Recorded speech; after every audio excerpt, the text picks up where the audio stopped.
বাইরে ভাই, এটা কোনো কথা? আমাদের ভাইরাল ইমরান তালুকদার আর সুমাইয়া আপার জামাই, এরা নাকি ডাকাতি করে।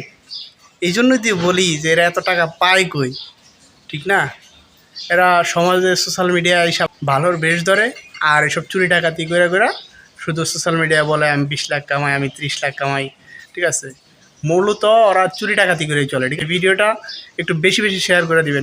এরা আমার মাথায় ধরতেছে না যে এরা এই কাজ করতেছে, বা এদের মতো লোক, এরকম ভাইরাল সেলিব্রিটি এরা, ঠিক আছে?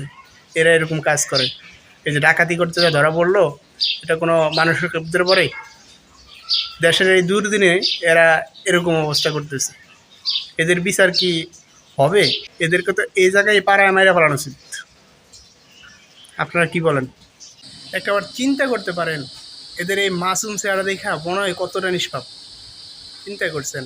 কিন্তু এরা প্রকৃতভাবে ডাকাতি করে চলতেছে। মানুষ দিন দিন কোন দিকে যাইতেছে নিজেই বুঝতে পারতেছি না। এই ভিডিওটা একটু বেশি বেশি শেয়ার করে